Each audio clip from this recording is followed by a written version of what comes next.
बिस्मिल्लाहिर्रहमानिर्रहीम। अस्सलामु अलैकुम वरहमतुल्लाहि वबरकातु। आज की दुआ जिसके बारे में मैं आपसे बात करना चाह रही हूँ वो गुनाहों से बख्शिश और रिस्क में वुसअत की दुआ है। गलतियाँ हर शख्स हर बशर से हो सकती हैं। ये ख़ताएँ तो हमारे पैगंबरों से भी हो गई थी। एक इंसान जिसको अल्लाह ताला ने जन्नत का मुकाम दिया हुआ था, समझ गए होंगे, आदम अलैहिस्सलाम, उनसे भी ख़ता हुई। उन्होंने माफ़ी मांगी, उनको अल्लाह की तरफ से माफ़ी की तौफ़ीक मिली और फिर माफ़ी कबूल होने के बाद अल्लाह ताला ने इनका मुकाम दोबारा से बुलंद कर दिया। याद रखिए, जब कोई गिरता है और गिर कर उठना चाहता है तो अल्लाह ताला इसको गिरे नहीं रहने देते, बल्कि उठाते हैं, थामते हैं और फिर मुकाम भी ऊंचा कर देते हैं। अल्लाह ताला से पुरुम्मीद रहिए। अल्लाह ताला कुरान पाक में ख़ुद फरमाते हैं, अल्लाहु वलियुल्लज़ीना आमनू, अल्लाह ईमान वालों का वली है। वली किसको कहते हैं? वली ऐसे दोस्त को कहते हैं जो आपकी हिफाजत करता है, जो आपकी प्रोटेक्शन करता है। और ईमान लाने का मतलब ये नहीं कि हमसे कभी कोई गलती हो नहीं सकती।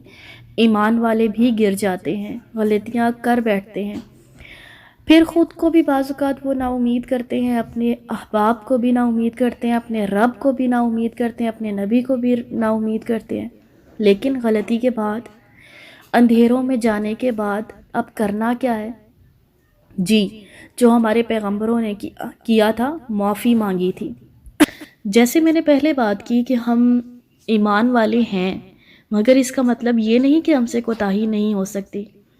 अगर हम देखें तो हमारे तो नेक अमाल भी टूटे फूटे हैं। क्या हमारा वज़ू परफेक्ट है? क्या हमारी नमाज़ें परफेक्ट हैं? इसीलिए नबी सल्लल्लाहु अलैहि वसल्लम ने फरमाया था कि हर आदम की औलाद में से हर एक बार बार गलती करता है, और बार बार गलती करने वालों में से बेहतरीन वो हैं जो बार बार तौबा करते हैं। लेकिन ये तौबा सिंसियरली तौबा होनी चाहिए। फिर ऐसी तौबा करने वाले गलतियों पर इसरार नहीं करते या इरादतन गलतियां नहीं करते। इन गलतियों से माफ़ी मांगने के लिए ही नबी अकरम सल्लल्लाहु अलैहि वसल्लम हमें बहुत खूबसूरत दुआएं सिखा के गए, जिनमें से एक खूबसूरत दुआ ये है, अल्लाहुम्मग़फ़िरली ज़म्बी व वस्सिअली फ़ी दारी व बारिक ली फ़ी रिज़्क़ी। दुआ की अदायगी सीखने से कबल हम थोड़ी सी बात ये कर लेते हैं कि इस्तिग़फ़ार के साथ ही रिज़्क़ की वुसअत क्यों मांगी। इंसान को तभी सारी चीज़ें मिलती हैं जब वह रब ताला से मांगता है। हम ख़ुद इस बात को महसूस कर सकते हैं कि जब हम रब ताला से गिड़गिड़ा कर मांगते हैं, अपनी माफ़ियों का, अपने गुनाहों का एतराफ़ करते हुए, माफ़ी मांगते हुए अल्लाह ताला के सामने अपनी हाजत रखते हैं, तो अल्लाह ताला हमें ज़रूर देते हैं। अब यहाँ पर एक और अहम पॉइंट कि दूसरों की गलतियों की तरफ नहीं देखना। अगर मैंने दुआ मांगनी है तो मैंने अपनी गलतियों को नज़रअंदाज नहीं करना, बल्कि नज़र में रखना है। बाकी काम अल्लाह का है। अल्लाह ताला इंसाफ करने वाले हैं, किस्त को कायम करने वाले हैं। नूह अलैहिस्सलाम ने अपनी कौम से क्या कहा था? फ़क़ुल्तुस्तग़फ़िरू रब्बकुम इन्नहु काना गफ़्फ़ारा। उन्होंने कहा कि ऐ मेरी कौम, तुम अपने रब से इस्तिग़फ़ार करो, बेशक वो बहुत बख्शने वाला है। फिर साथ फ़ायदा बताया, युरसिलिस समाअ अलैकुम मिदरारा, वो तुम्हारे ऊपर आसमान को खोल देगा, मूसलाधार बारिश बरसाएगा। और सिर्फ यहाँ पर बारिश नहीं, बल्कि आसमान से उतरने वाली हर तरह की नेमत, अल्लाह ताला की रहमतें, अल्लाह ताला की बरकतें, अल्लाह ताला की तरफ से हदायत, अल्लाह ताला की तरफ से दिया जाने वाला रिस्क, सब कुछ इसमें आ जाएगा। वयुमदिदकुम बिअम्वालिम व बनीना वयजअल लकुम जन्नातिम वयजअल लकुम अनहारा। और तुम्हारे मालों से और तुम्हारे बेटों से तुम्हारी मदद करेगा, और तुम्हारे लिए बड़े बड़े दरिया, बड़े बड़े बागात लगा देगा। तुम बस एक काम कर लो, अल्लाह से माफ़ी मांग लो।